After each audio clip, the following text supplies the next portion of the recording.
आज मैं बात करना चाह रहा हूँ जो अफ्रीका के 4-5 ममालिक हैं, वेस्ट अफ्रीका के या उसके साथ नाइजीरिया है। इसमें बेतहाशा खौफ की अलामत समझा जाता है। मलेरिया की एक किस्म है जीका वायरस। अब टू बी वेरी फ्रैंक, ना तो मैं डॉक्टर हूँ ना इतना क्वालिफाइड कि मुझे जीका के सही स्पेलिंग भी नहीं आते। अभी आपको फर्जी बता रहा हूँ, ZEKA जीका।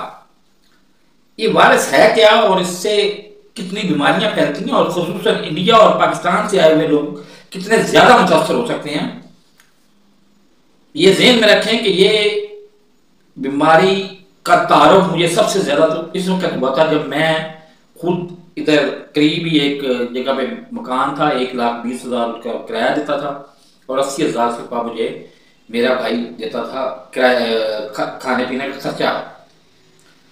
वो अल्लाह ताला उसको, मैं अब ये भी नहीं कह सकता कि उसको जन्नत अता फरमाए क्योंकि वो क्रिश्चियन था लेकिन बहुत नेक इंसान था। उसने वो बहुत सारी लड़ाइयों के बावजूद वो मुझसे जो है ना वो कभी नाराज नहीं हुआ। बुजुर्ग आदमी था, फहम शनास था और मैं बार बार मुतालबा करता था कि 80,000 भेज रहा है तो 84,000 मुझे भेजोगे, तब 2,500 कटेगा फलूस के जरिए और फिर मुझे 82,500 मिलेगा, तब मेरा गुजारा होगा। बहरहाल इस बहाने हो सकता है कि मेरे अपनों को भी ख्याल आ जाए और वो इसका ख्याल रखें। और ख्याल रखने पे आए तो क्या नहीं ख्याल रखें कि 2.5 महीने से तो ये सूट मैंने एक ही सूट पहना हुआ है और इसको परसों तरसों मैंने सूट पहन के धोया सिर्फ इसलिए है कि मेरे पास और सूट ही कोई नहीं है पहनने की खातर जो जिसकी खातर मैं वीडियो बना पाऊं। और एक दांत, ये दांत आप देख रहे हैं, ये इतना बदनुमा लगता है वीडियो में कि ये दांत अगर पूरे दांत निकलवाना तो जब 4-5 लाख सिफे का काम है और वो तो मुमकिन ही नहीं है। वो मेरा ख्वाब है कि मैं 1 साल के बाद खुद लगवाऊंगा, अपने खर्चे से लगवाऊंगा। और अगर मेरे प्यारों को ख्याल आ जाता है तो हो सकता है मुझे टैक्सी लेके दे दे और मैं 6 महीने में ही लगवा लूंगा वो दांत। बात होती जीका वायरस की, तो बिलात आखिर जीका वायरस की तरफ चलते हैं। जीका वायरस और हमारा डेंगी आपको पता है पाकिस्तान में जब आया था तो पाकिस्तान में फट गया था।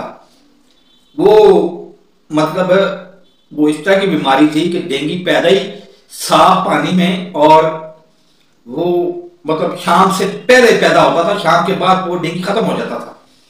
और वो उस मच्छर की निशानी सबसे बड़ी ये थी कि वो बहुत बड़ा मच्छर होता था, मतलब आम नॉर्मल मच्छर से कमोबेश 2 गुना बड़ा मच्छर।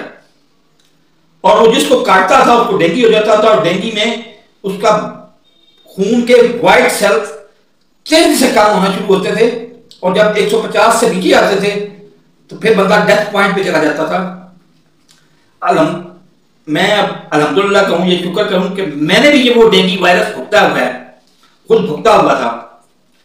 और मुझे मेरी बहादुरी पे मेरे डॉक्टर साहब जो पंजाब यूनिवर्सिटी के ऑफिशियल डॉक्टर थे उन्होंने शाबाश भी दी थी। और मेरे सामने मेरे एक उस्ताद थे प्रोफेसर, उनको डांट भी दिया था कि आपको 102 बुखार है और आप घंटे भर से चीख चिल्ला रहे हैं और ये सामने आके बैठा हुआ बंदा, मैं बैठा हुआ था सामने बिल्कुल खामोश, और इसको 104 बुखार है और उसको डेंगी है, इसके बावजूद वो आराम से बैठा हुआ है और खुद मोटरसाइकिल चला के 4 किलोमीटर का फासला तय करके आया है मेरे पास। और आप चिल्लाए जा रहे हैं कि आपको शायद पता नहीं क्या हो गया। वो अब डेंगी में भुगत चुका था, उसके बाद उन्होंने कहा कि डेंगी का कोई मतलब पैरासिटामोल के अलावा हमारे पास कोई इलाज नहीं है, जितना लिक्विड पी सकते हो, जितना अनार का जूस पी सकते हो वो पियो। तो मेरी रोजा थी, वो अल्लाह ताला उनको जिंदगी और सेहत और सलामती दे, वो थी सरगोदा में। उन्होंने सरगोदा से फोन करके मेरे एक दोस्त को कहा जो बदकिस्मती या खुदकिस्मती से वो सब इंस्पेक्टर था, उसको कहा कि इसने खुद तो जूस पीना कोई नहीं, इसको खुद जबरदस्ती जाके पिलाओ। उसने 1 गिलास मुझे पिलाया अनार का जूस। मैं मून मार्केट के नजदीक मैं जूस वाला था, उससे 1 गिलास जूस का पिलाया और उसके बिल्कुल सामने दूसरी तरफ एक और जूस वाला था, उससे भी एक अनार का एक जूस का 1 गिलास उससे भी पिलाया, यानी 2 जूस के गिलास मुझे पिलाए। तो अल्लाह ताला ने करम किया और मैं डेंगी से फारग हो गया। लेकिन जब यहाँ पे आया तो यहाँ से पहले मैं बैनर में था। बैनर में कुछ 20 महीने गुजारे मैंने, इसमें 13 महीने लॉकअप में गुजारे। उधर ज्यादा भी मुझे ना मलेरिया हुआ था, क्योंकि उधर जालियों वाले कोई दरवाजों, जालियों वाले दरवाजे या खिड़कियां तो थी कोई नहीं, ओपन माहौल था और बड़ा सा हॉल था। हॉल में हम कैद होते थे सम टाइम।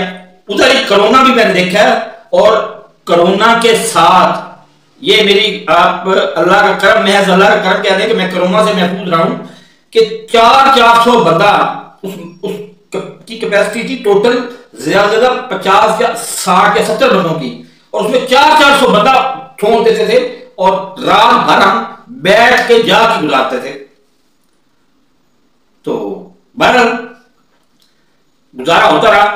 उधर से आने से कुछ 7 दिन पहले मैंने गवर्नमेंट हॉस्पिटल, जो पुलिस का गवर्नमेंट हॉस्पिटल था, उधर मुझे मलेरिया महसूस हुआ। वो मुझे हॉस्पिटल में ले गए, एक रात हॉस्पिटल में रहा मैं, और हॉस्पिटल में मुझे बाकायदगी से राड स्प्रे मिलता था और राड स्प्रे में करता था, और मतलब पुरअमन था। और मुझे मॉस्किटोज की 6 पैकेट मॉस्किटोज मिलते थे मुझे।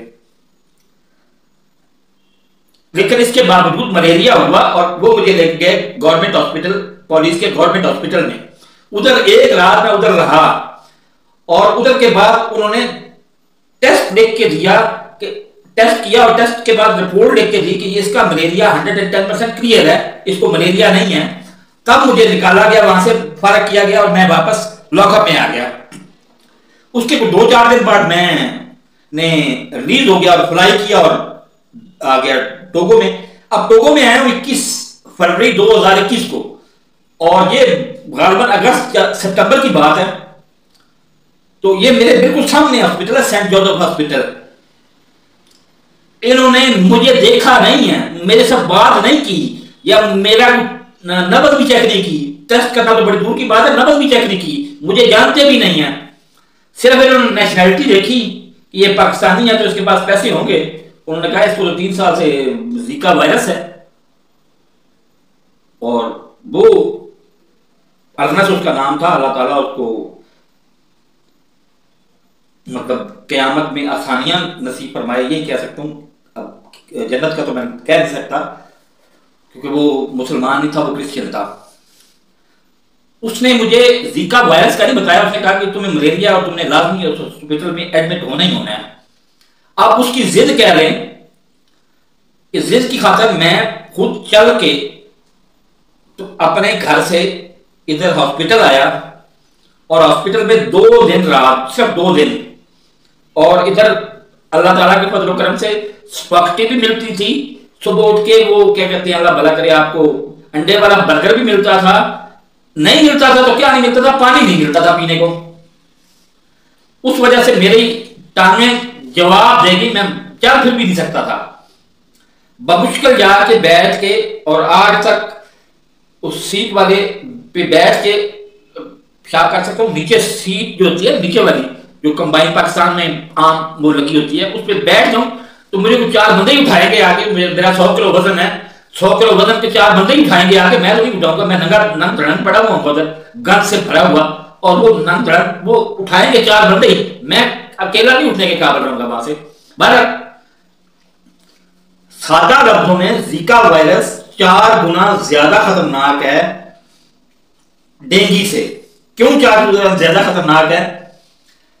कि जीका वायरस में एक तो कैपेसिटी कोई 4 गुना ज्यादा है व्हाइट सेल्स कम होने की, और 3 गुना ज्यादा तेजी से कम होते हैं। मतलब आप 72 घंटे में आपको जीका वायरस हुआ है। जीका वायरस 2 तरीके से होता है, तो आपको डायरेक्ट जीका वायरस ने आपको, आपके मच्छर ने आपको काट लिया और आपको जीका वायरस हो गया। दूसरा यह है कि जीका वायरस किसी को था, उसको किसी आम मच्छर ने काटा, और आम मच्छर ने किसी और बंदे को काटा, तो जीका वायरस इस तरह भी फैलता है। अब मेरा केस ही 110% डिफरेंट था कि मैंने तो पानी नहीं पिया था, तो इसलिए मैं पांव चलने फिरने के काबिल नहीं रहा था। और उधर जाके ना बड़ी वो बड़ी ऊंची जो होती है वो टॉयलेट उधर जाके बैठ के तो पेशाब या कुछ थोड़ा बहुत करके तो उससे बाहर निकलता था और धो वगैरह में खुद ही देता था। शर्मो या इतनी कायम रह जाती थी। और जब बाहर निकला तो मैं व्हील चेयर पे था। अब अंदाजा लगाएं कि चल के गया हूं पैदल सेंट जोसेफ हॉस्पिटल में, और 2 दिन बाद जब फारग होकर बाहर निकला हूं, उन्होंने, मैं व्हील चेयर पे बैठ के बाहर निकला हूं और उन्होंने हमारे डॉक्टर MS साहब के जो थे, उन्होंने कहा कि ये किडनी इसका खत्म हो चुके हैं, इसको डायलिसिस करवाएं इसका। अब डायलिसिस मेरे लिए मौत थी, क्योंकि डायलिसिस से इनडायरेक्टली ये साबित होता था कि कहीं ना कहीं ये बंदा नशा करता रहा, नशे की वजह से इसकी किडनी खत्म हुए हैं और डायलिसिस पे आ गया ये। अब मेरी उम्र 54 साल होगी, अब मेरी उम्र 54 साल है। तो मैं बहुत परेशान हो गया, लेकिन अल्लाह ताला का लाख लाख शुक्र है कि जहां पर इस तरह के डॉक्टर होते हैं वहां पे अच्छे डॉक्टर भी होते हैं। मैं शिफ्ट हो गया किसी वजह से, किसी और वजह से, इधर से 25 किलोमीटर दूर एक एडिकोपा एक जगह है, वो एक किस्म का गांव ही है, गांव में शिफ्ट हो गया। उधर पहला तारुफ मेरा यूनिसेफ के साथ इस तरह से हुआ कि उधर दोपहर के टाइम ना लड़कियों ने, स्टूडेंट की बच्चियां थी, उन्होंने बेल बजाई और मैंने दरवाजा खोला। उन्होंने कहा कि हम आपको मॉस्किटो नेट देने आए हैं। तो मैंने कहा मेरे पास तो इतने पैसे नहीं है कि आपके पास आपसे मॉस्किटो नेट ले लूं। नहीं, कह नहीं मॉस्किटो नेट फ्री देने आए हैं, आप बताएं आपके पास बंदे कितने हैं। अब मैंने कहा भाई घर के कमरे टोटल 6 हैं, लेकिन बंदा एक ही हूं मैं, तो एक ही नेट मुझे, एक ही मॉस्किटो मच्छरदानी जिसको कहते हैं, एक ही मच्छरदानी मुझे चाहिए, ज्यादा मच्छरदानियां नहीं चाहिए मुझे। बहरहाल उन्होंने मच्छरदानी दे दी और उस वक्त तक मैं अपने इर्द गिर्द 2 मैंने सॉल्डॉट मॉस्किटो कॉइल, जिसको पंजाबी में जलेबी भी कहते हैं, वो लगा के तो सोता था रात को, क्योंकि मॉस्किटो कॉइल भी कोई इतनी अच्छी चीज नहीं है, उससे ज्यादा कैंसर फैलता है। क्योंकि कैंसर फैलता है तो सालों में कैंसर फैलेगा, उसके सालों बाद आप मरेंगे या आपका इलाज होगा, कामयाब इलाज होगा और आप ठीक हो जाएंगे। ये जिका वायरस तो बंदे को 72 घंटे के अंदर कब्र में पहुंचा देता है। तो बहरहाल यही सिलसिला जारी था कि उधर मुझे एक दफा ना, मतलब पेन, इधर दर्द तो नहीं हुई लेकिन पेन इस तरह का हुआ सर में या कहीं और कि मैं बिल्कुल ना नींद बेहोशी की हालत में पड़ा हुआ था। उधर मेरा भाई, उस वक्त मेरा भाई मेरे पास गया, उसने मुझे देखा, मुझसे बात करने की कोशिश की, मैंने मुंह में जवाब दिया, मेरे पास होश में ही नहीं था जवाब क्या देना था। उधर से फिर मैं, टोगो का सबसे बड़ा सरकारी हॉस्पिटल है उधर ही, उसके करीब ही टोगो का सबसे बड़ा सरकारी हॉस्पिटल है, उसके करीब ही उधर पहुंच गया मैं। और पहुंचने के बाद उन्होंने मेरी मुकम्मल, बकौल अजमल के मुकम्मल रेडियोग्राफी की, मतलब MRI भी की, सब कुछ किया। उन्होंने कहा इसको, अल्लाह के बंदे को ना कोई किडनी का प्रॉब्लम है ना कुछ और है, इसको सिर्फ स्टोमिक में इन्फेक्शन है, इसके स्टोमिक का ख्याल रखें। और स्टोमिक कभी, मुझे उन्होंने कंसल्ट किया, कभी स्टोमिक खाली ना कर रखना, कुछ ना कुछ इसमें जाना चाहिए ताकि ये काम करता रहे। जब काम करता रहेगा तो ठीक रहेगा, अगर काम करना छोड़ेगा तो फिर आपको स्टोमिक का ही प्रॉब्लम होगा। अब खाने, एक तो खाना आपने कुछ ना कुछ अपने पेट में रखना है, एक बात ध्यान रखें, खाना आपने कुछ ना कुछ अपने पेट में रखना है। और प्रॉब्लम सिर्फ स्टोमिक का है, कोई किडनी का प्रॉब्लम नहीं है, कोई कुछ और नहीं है। तो मैंने उधर सजदा शुक्र अदा किया, मतलब ये कह रहे हैं ज़हनी तौर पर सजदा शुक्र अदा किया कि कम से कम किडनी से तो जान छूटी ना मेरी। हालांकि 2 साल से मैंने कोई डायलिसिस वगैरह नहीं करवाया था, क्योंकि मैं मानता ही नहीं था कि किडनी का प्रॉब्लम मुझे हो सकता है। मैं तो बिल्कुल ठीक ठाक हूं और सिगरेट में पीता हूं, और सिगरेट मतलब एलानिया तौर पर अपने सबसे पहला सिगरेट मैंने अपने वालिद साहब के सामने पिया था, क्योंकि वालिद साहब स्मोकर थे। और किसी हवाले से ये बात भी साबित कर सकता हूं कि वालिद साहब 74 साल की उम्र में फौत हुए हैं, और जब फौत हुए हैं तो उन्होंने फौत होने से 3 घंटे पहले सिगरेट, आखिरी सिगरेट पिया था। ना उनको कैंसर हुआ मुंह का, ना कुछ और हुआ, उनको सिर्फ उनका हार्ट फेल हुआ और वो बहुत हो गए। तो इसके बावजूद मेरी सिगरेट छोड़ने की ख्वाहिश पहले दिन से भी थी, आज भी है और रहेगी भी सही। लेकिन सिगरेट छोड़ने के लिए भी तो कुछ चीजें चाहिए ना, कि आप एक सिगरेट ब्रांड आप पीते हैं, उसके एक डब्बी में होती है 15 mg की निकोटीन, और दूसरी डब्बी में होती है 5 mg की निकोटीन, तीसरी डब्बी में निकलती है 20 mg की निकोटीन। तो फिर सिगरेट छोड़ेंगे, छोड़ोगे क्या, करोगे क्या आप सिगरेट छोड़ पाओगे? आप बिल्कुल हरगिज़ नहीं छोड़ पाओगे। आपके पास निकोटीन की लिमिटेड तादाद होनी चाहिए। मैंने भाई से गुजारिश भी की कि मुझे मार्लबोरो रेड का सिगरेट लेके दो, वो अमेरिका का सिगरेट है, और अमेरिका ने हर जगह पे, चाहे दुनिया का थर्ड क्लास तरीन गरीब तरीन मुल्क है ना, उधर भी बिठाए हुए अपने निकोटीन और टार की मिकदार को नापने के लिए। क्योंकि अमेरिका में तो हर दूसरा बंदा कोर्ट में चला जाता है कि इनकी निकोटीन ज्यादा होने की वजह से मुझे ये बीमारी हुई है और इसका हर्जाना दो, और हर्जाना देती मिलती है कंपनियां, टोबैको कंपनियां हर्जाना देती हैं उधर, और केसेस उनके ऊपर बेशुमार होते हैं। तो वो बी केयरफुल है, चाहे वो मतलब इधर एवरी कोस्ट में हो, चाहे नाइजीरिया में हो, चाहे जहां पे भी हो, वो निकोटीन और टार का ख्याल लाजमी रखती हैं। अब जायके में फर्क हो सकता है, जायके से मुझे गलत कोई नहीं है, क्योंकि मैंने सिगरेट छोड़ने हैं, मैंने सिगरेट पीनी हो तो जायका का ख्याल भी रखूं, और ये भी ख्याल रखूं कि कौन सा सिगरेट अच्छा है और कौन सा बुरा है। बहरहाल तो बात होती जीका वायरस की। जीका वायरस सादा लफ्जों में जो मैंने महसूस किया, मैं डॉक्टर नहीं हूं, मेरी किसी खुदारा किसी बात पे एतबार डॉक्टर की तस्दीक के अलावा ना कीजिएगा। जीका वायरस, सबसे बड़ा सवाल यह है कि जीका वायरस अफ्रीकन को तंग क्यों नहीं करता? अफ्रीकन को तंग इसलिए नहीं करता कि अफ्रीकन की जल्द बहुत सख्त और मोटी होती है, वो उसका वो पंजाबी में कहते हैं डंग, वो अंदर खून के अंदर जा ही नहीं पाता, तो जाएगा नहीं तो जीका वायरस होगा कहां पे और कहां पे होगा। और दूसरे नंबर पे किसी को जीका, अफ्रीकन को भी जीका वायरस हो जाए ना, उसके साथ भी यही होता है जो आम बंदे के साथ होता है। लेकिन पाकिस्तानियों को और इंडियंस को खसूसी ख्याल रखना चाहिए कि जब भी घर लें ना, कहीं एक कमरे का घर लें, अमूमन एक बंदा ही आता है, वहां से तीसरा बरिया तो बनता है, ये मतलब अफ्रीका का, वेस्ट अफ्रीका का तीसरा बरिया तो बनता है, दरमियान में मुत्तहिदा अरब अमारात आता है, और उससे पहले एशिया आता है, एशिया के बाद मुत्तहिदा अरब अमारात आता है, और उसके बाद ये अफ्रीका आता है। तो इधर खिड़कियों में जालियां लाजमी देखें, और दूसरे नंबर पे पानी लाजमी देखें, क्योंकि नहाना इधर आपने ला महला 5 दफा नहाना है तो फिर ही आपका गुजारा होना है, वरना तो आपका गुजारा नहीं होना। टैंकी हो, पानी हो, और इसी बात की कीमत लेते हैं, वरना 12,000 का कमरा मैं आपको मार्केट के नजदीक लेके दे सकता हूं। मैं मेरे पास आए बगैर कमीशन के आपको 12,000 महाना का कमरा लेके दूंगा, लेकिन उसमें ना पानी होगा और ना ही वहां पे छत होगी, छत टीन की होगी, और चल तो चल, मैं क्या कहूं, उसमें आप गर्मी से ही मर जाएंगे।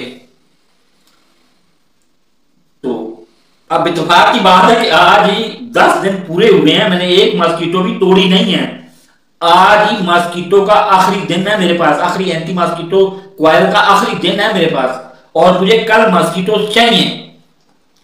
तो अगर ख्याल आ रहा है किसी को, तो वो उसको सबसे जरूरी मुझे मॉस्किटो भेजनी चाहिए, क्योंकि मॉस्किटो इधर हमारे लिए एड्स या कैंसर से ज्यादा खतरनाक बीमारी इसलिए है कि 72 घंटे के अंदर अंदर तो आपने अल्लाह का प्यारा हो जाना। और इसका बहुत आसान हाल भी आपको बता देता हूं। एक होती है पेनाडोल, PNA पेनाडोल, एक होती है पेलाडोल। पेलाडोल घाना की बनी हुई है, और पेनाडोल तो ब्रांडेड कंपनी है ना, बहुत बड़ी कंपनी है। पेलाडोल PEL, इस पेलाडोल है ना जो घाना की बनी हुई है, उसके आगे आता है एक्स्ट्रा। आपको अगर खुदा न खास्ता मलेरिया महसूस हो और इब्तदाई पहले या दूसरे दिन आप उसकी 6 टैबलेट खा रहे हैं और चुप करके पंखे के नीचे सो जाएं, 6 घंटे तक आप आराम से सोएंगे, और उसके बाद आप अल्हम्दुलिल्लाह आप ठीक हो जाएंगे। वरना ये जीका वायरस आपके लिए जानलेवा भी साबित हो सकता है। अगर आप अफ्रीकन या इंडियन या पाकिस्तानी हैं तो आपके लिए जानलेवा भी साबित हो सकता है, और 72 घंटे के अंदर आप अल्लाह को सुधार जाएंगे।